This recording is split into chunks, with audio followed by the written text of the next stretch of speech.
ایک تو لا اکراہ فی الدین، دین میں کوئی جبر نہیں ہے۔ جو مفہوم یہ لوگ لیتے ہیں، ہمارے پاس صدر اول سے لے کر آج تک قرآن مجید کی آیات کی تفاسیر موجود ہیں، احادیث موجود ہیں۔ لا اکراہ فی الدین کا مفہوم آج تک کسی نے وہ نہیں لیا جو اس دور کے لبرلز اس کا مفہوم لیتے ہیں، اور زبان زد عام کر دیا گیا۔ اور عام میں نے سنا ہے لوگ کہتے ہیں جی دین میں کوئی جبر نہیں، دین میں کوئی سختی نہیں، جو مرضی کرتا پھرے۔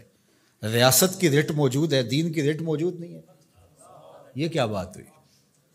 تو یہ بات ذہن میں رکھیں، فطری طور پہ اکراہ نہیں ہے۔ لا اکراہ فی الدین، کسی کو مجبور نہیں کیا جائے گا کہ تو اسلام قبول کر۔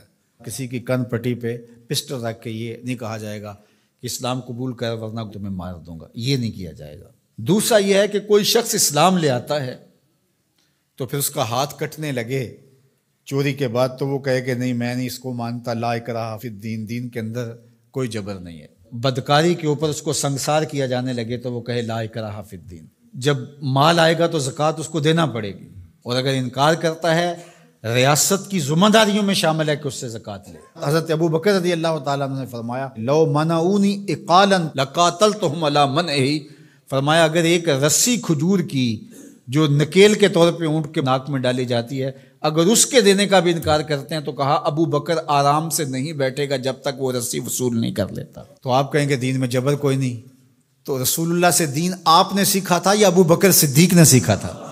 حضور کی صحبت میں بیٹھ کے دین کس نے سکھا تھا؟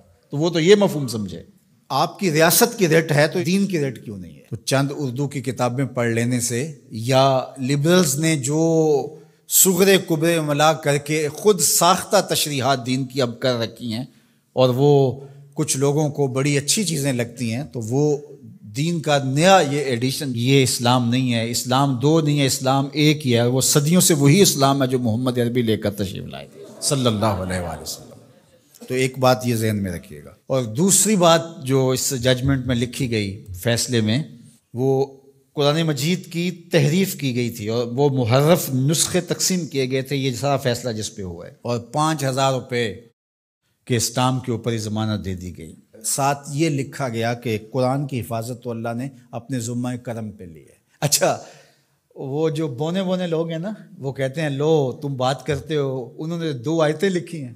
میں نے کہا دونوں لکھی اور دونوں کا مفہوم اپنی مرضی سے قرآن کی تعبیر سے ہٹ کے لکھا۔ آیت لکھی انا نحن نزلنا الذکر و انا لہ لحافظون، اس کو ضمانت دے دی جس نے جو ہے وہ قرآن مجید کا مفہوم بدل کے کتاب چھاپی۔ پہلے تو میں پوچھتا ہوں آپ سے کہ اگر پاکستان کے دستور کو کوئی اپنی مرضی سے چھاپ دے تو کیا آپ چھاپنے دو گے؟ آپ اجازت دو گے؟ کوئی بات نہیں، اپنی مرضی سے، اس کو آزادی اظہار کا اتنا حق تو ہونا چاہیے۔ چند لوگوں نے سر جوڑ کے جو قانون وضع کیا ہے اس کو اس ملک کا کوئی شہری اپنی مرضی سے تبدیل نہیں کر سکتا، اور اگر کرے گا تو قابل مواخذہ جرم ہوگا، تو رب کے قرآن کو کوئی اپنی مرضی سے کیسے تبدیل کر سکتا؟ اور پھر یہ کہا جائے کہ اللہ نے قرآن کی حفاظت اپنے ذمہ لی ہے، آپ خام خواہ کی ٹینشن کیوں لے رہے ہیں؟ میاں اگر یہی بات ہے، اس کا انکار نہیں ہے کہ اللہ نے قرآن کی حفاظت اپنے ذمہ کرم پہ لی ہے، لیکن اس مفہوم کو نہیں لوگ سمجھ پائے کہ جو اللہ کی ذمہ داری ہوتی ہے اس کے ظاہری نظام کیا ہوتے ہیں۔ اللہ تعالیٰ نے قرآن مجید کی حفاظت اپنے ذمہ لی نا، لیکن جب لوگ مختلف قراتوں کی طرف جانے لگے تو سب سے پہلی فکر کس کو ہوئی؟ حضرت صدیق اکبر، حضرت عمر، حضرت عثمان غنی رضی اللہ تعالیٰ، انہوں نے قرآن جمع کیا نا۔ تو کیا یہ آیت انہوں نے نہیں پڑھی تھی؟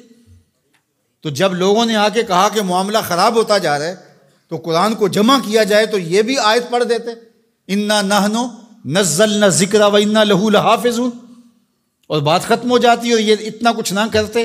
لیکن وہ جانتے تھے اس نے حفاظت اپنے ذمہ کرم پہ لی ہے اور ڈیوٹیاں ہماری بھی لگائی۔